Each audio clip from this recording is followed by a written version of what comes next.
really appreciate this great initiative for enhanced dialogue and consultations with all the governors who have placed themselves to come here today to be here at this occasion.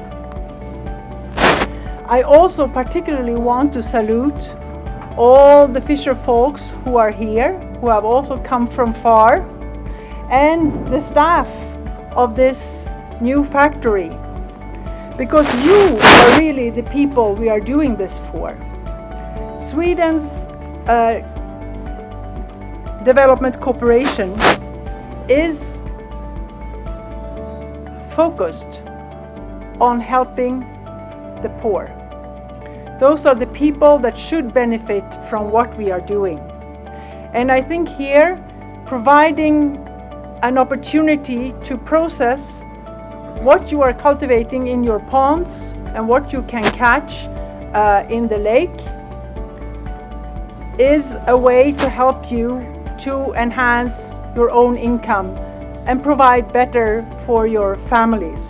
We are working to a full value chain, starting with fingerlings under private, also private investment. After here, we'll go to Matungu to see a modern fingerlings producing factory, rearing in Matungu. And we'll also encourage other private investors to invest in fingerlings. And then we are going to develop fish ponds. After fingerlings, fish ponds, and then we have our own fish feeds that we produce locally, and therefore, thereafter, the processing of the fish here, and then selling it to the local market.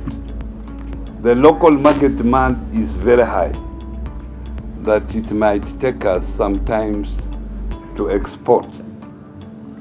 Currently, the tonnage we have in Kakamega County, just about 1,700 tons. This factory can consume in 90 days. 90 days and it closes. There will be no other raw materials. And that's why we have said this is a project for the Lake Region Economic Bloc. We have mobilized all other governors and other stakeholders in the Lake Region Economic Bloc so that they are able to support this factory on raw materials.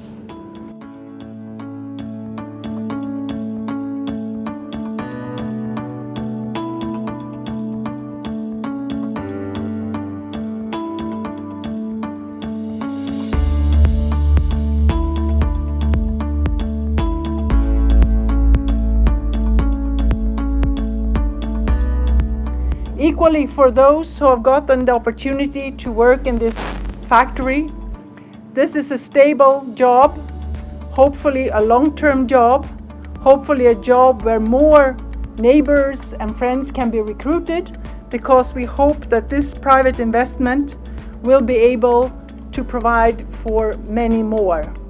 And I want to salute the DAS Group that has invested here, and I hope we all understand that now it is the market forces that will provide for this community.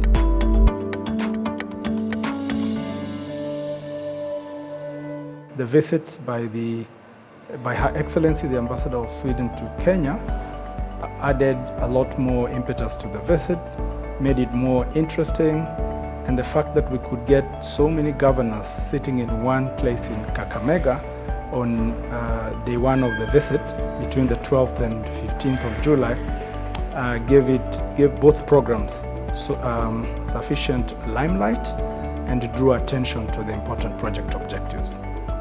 I like the fact that beyond the media blitz, with all the politicians on day one, everybody remembered that we were there for the commissioning of an important fish processing plant in Kakamega that has capacity to serve the whole of the Lake Victoria region, and that the governors present, starting from the host governor, Governor Paranya of Kakamega, and Governor Ongwae of Kisii, both chair and vice chair respectively of the Lake Region Economic Bloc known as LREP. They were both very particular that that particular fish processing plant, which has been licensed to export fish to the European Union, is not just for Kakamega County alone, but for the entire 14 counties of LREP. So they will be able to take fish from all the 14, and they all encouraged their assemblies to pass legislation that would empower the development of the blue economy.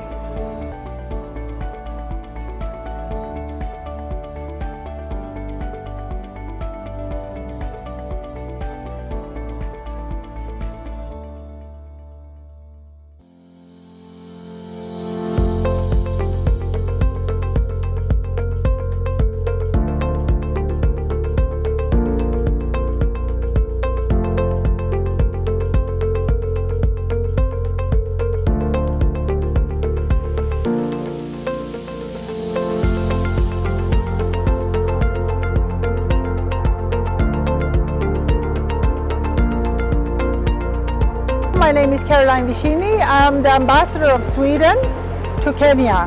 And I have today and yesterday been touring the lake region to look at different projects that we are financing. I'm Dr. Elizabeth Odhiambo, the CC member for Agriculture, Irrigation, Food, Livestock and Fisheries of Siaya County. So first and foremost, I wish to express our sincere appreciation for being part of this particular program. It is a program through which we have achieved a lot in terms of empowering our people towards increased productivity, increase in development of entrepreneurial mindset, in terms of building capacities of our people, in building capacities of institutions, and also in creating market linkages. In all programs, we are mainstreaming women's participation. So we see too that the beneficiaries are also women, and often there are extra efforts that has to be done, maybe through an NGO or another organization to support women particularly, to engage, as in this case, in improving the value chains for different agricultural and fisheries.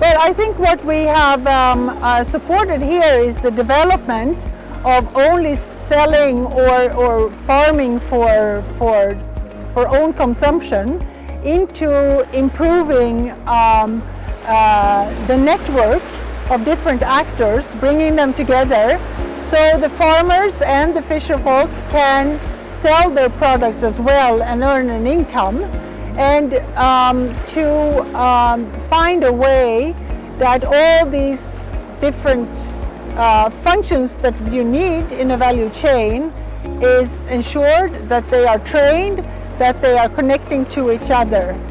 Well, our strategy is really to try to empower and act in a catalytic way.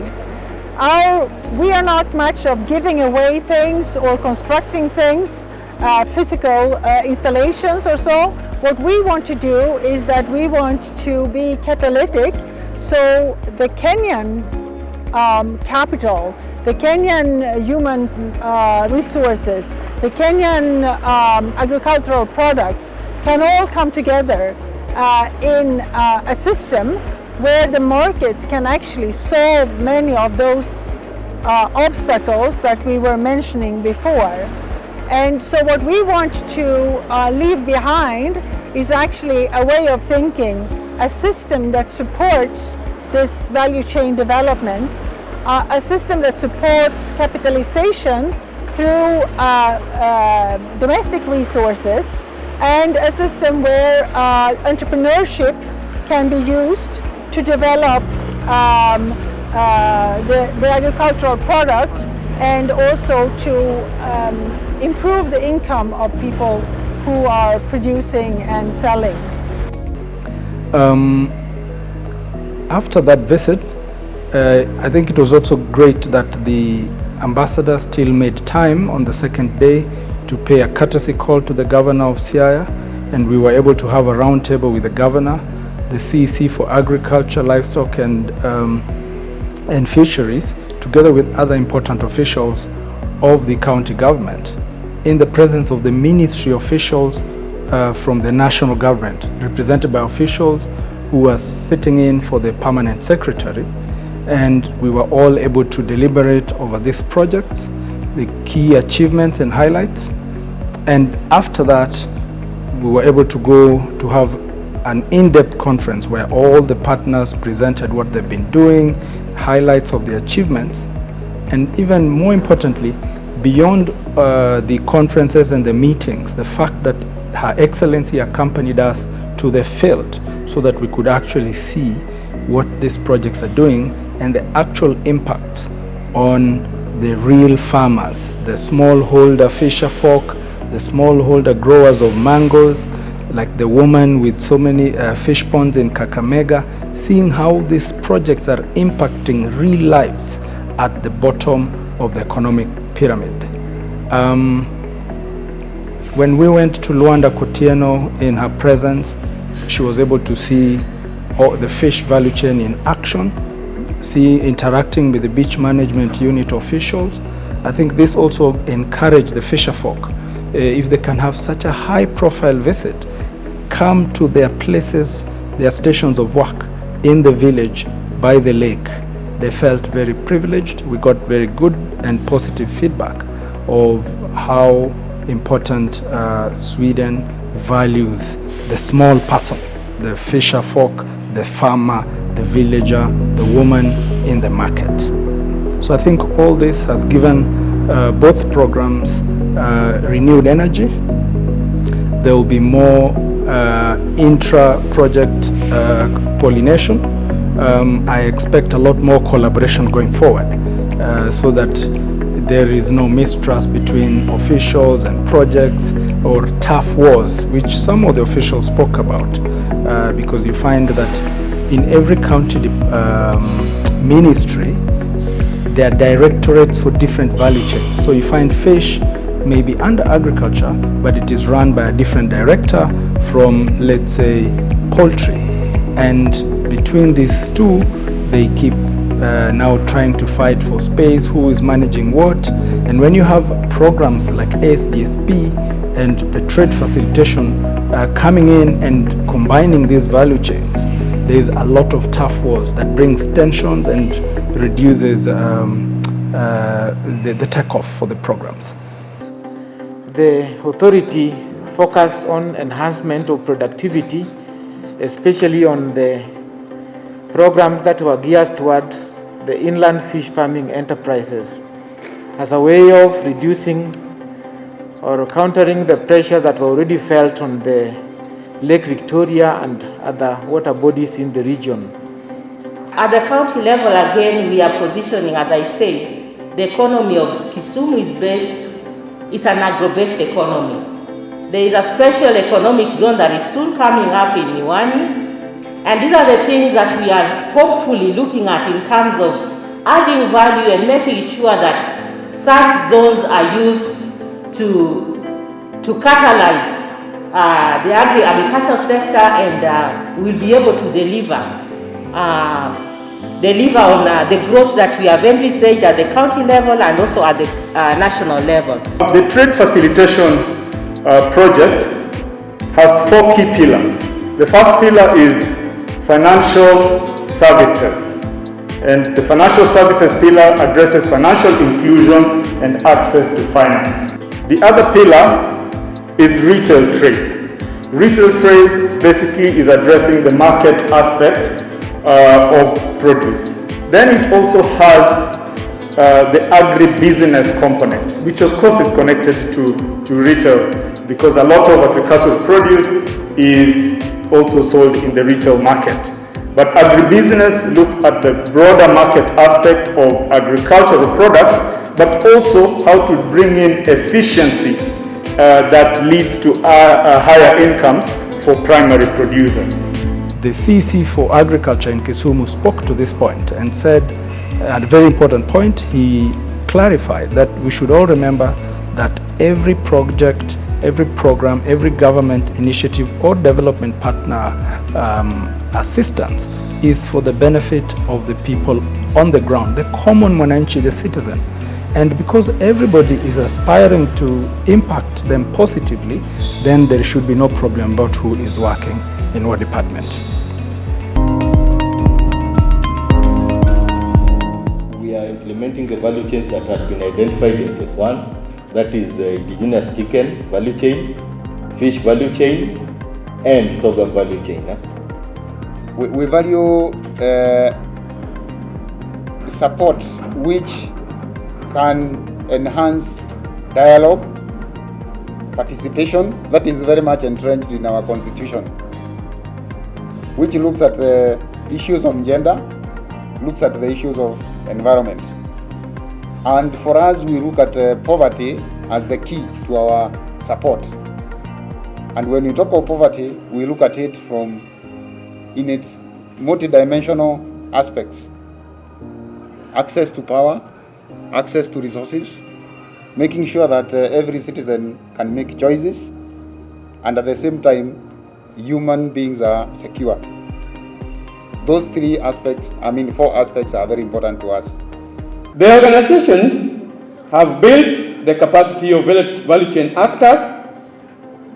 They have supported the value chain organizations, like we have cooperatives which have been formed through this support. Currently, we have Lolwe Cooperative and others. Some of the key players that are currently in our platform include Practical Action, Heifa International, Catholic Diocese of Homa Bay, Rihanna Development Network, Community Resolve Against Hunger, that's CRA, KNAF, Department of Livestock, NARI, and ASDSP. Through this platform, we are lucky to have got almost 3 major fish feed producers with a capacity to produce about 72 metric tons per month. This is reducing the shortage we have had previously, and now at least we can be talking of having enough feed for our fish. I am happy when I hear the different value chain actors or the chairmen of the innovation platforms talking of increased incomes. And that means the livelihoods of those farmers or the livelihoods of those actors in those different value chains have incomes and they have food to eat. So I'm happy to know that in Homa Bay County, that food and nutrition security pillar is being achieved very well, and congratulations to that.